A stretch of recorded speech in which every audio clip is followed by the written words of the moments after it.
ዓላማውን የተፈጥሮ ሚዛንን መጠበቅ፣ የተራቆቱ መሬቶች እንዲያገግሙ ማስቻልን አድርጎ የተጀመረው የኢትዮጵያ አረንጓዴ አሻራ መርሃ ግብር ዛሬ ለሚሊዮኖች የስራ ዕድልና የምግብ ዋስትናን ማረጋገጥ የሚያስችል ዘላቂ የኢኮኖሚ አቅም ወደ መሆን ተሸጋግሯል። ይህው ስራ ባለፉት ዓመታት በምስራቅ ሸዋ ዞን በስፋት ሲተገበር የቆየ ሲሆን ዘርፈ ብዙ ጠቀሜታን አግኝተናል ይላሉ የዞኑ ነዋሪዎች።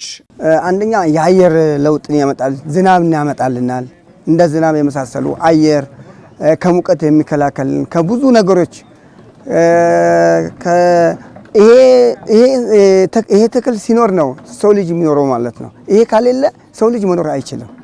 ይሄ ሁሉ ትውልዱ እየተማረ ነው። እኛም አሁን ለወደፊቱ እኛም ጥቅሙን አይተን ነው ይሄንን ሁሉ ማለት ከዚህ በፊት የተከልናቸው እስከ 7 ዓመት የተከልናቸው ብዙ እንትን እየሰጠን ነው። ሁሉም ነገር ተጠቃሚ ይሆናል።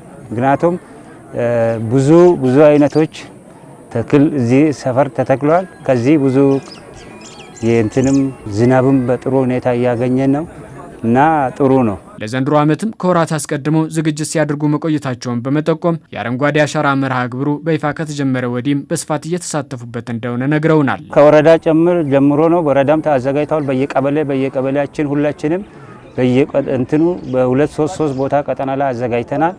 ያው ተዘጋጅተናል። ዛሬ አንድ ብለን ጀምረናል ማለት ነው። የውሃ ማጠጫ እንትን ፕሮግራም አለን። በየጊዜው እያጠጣን ህዝቡንም ተጨባጭነቱን እንዲማሩ እየነገርን እያጠጣን እያንከባከብን ያለ ነው። አሁን የጀመርነው ከግንቦት 30 እስከ ሰኔ 30 አሁን እያገባደን ነው። አሁን እየተከል ነው ያልነው። ይሄ አሻራ እንግዲህ ለትውልዱ ለመጪው ትውልድ ምሳሌ ሆኖ ሁሉም ትውልዱ የከሌ ነው ሳይባል የኔ ነው ብሎ አምኖ የራሱን ይሄን የአየር ለውጥ ለሰው ልጅ ጤንነት፣ ለአየራችን፣ ለማንኛውም ለጤንነታችን ሁሉ ጥሩ ሆኖ እንዳለ ትውልዱ ለሚቀጥለው ትውልድ እያስተላለፍን ነው። በዞኑ ከዓመት ዓመት የሚተከሉ ችግኞች መጠን ከፍ እያለ መምጣቱን የሚገልጸው የምስራቅ ሸዋ ዞን ግብርና ጽሕፈት ቤት በዘንድሮ ዓመትም በሁሉም ወረዳዎች ከ270 ሚሊዮን በላይ ችግኞችን ለመትከል እቅድ ተይዟል። ምስራቅ ሸዋ ዞን 11 ወረዳዎች አሏት። 11 የገጠር ወረዳና 2 ከተማዎች ነው ያሉት። ይህንን የአረንጓዴ አሻራ ልማት እዚህ 2 ወረዳ አሁን የጠቀስኩ ወረዳዎች ላይ ነው የምንሰራው። ኦልሞስት በየአመቱ ስንሰራ ነበር ይህን ስራ። ዘንድሮም በአዲስ መልክ ወደ 270 ሚሊዮን የሚሆኑ ችግኞችን ተክላለን ብለን ያቀርነው። ተፋሰሶች ስናለማ ነበር በበጋው ወደ 270 የሚሆኑ ተፋሰሶች አልምተናል። የኮንዘርቬሽን ስራ ሰርተናል። እሱን ደግሞ በባዮሎጂካል ስራ ለመተካት ነው እየተሰራ ያለው። ተከላውን ጀምረናል።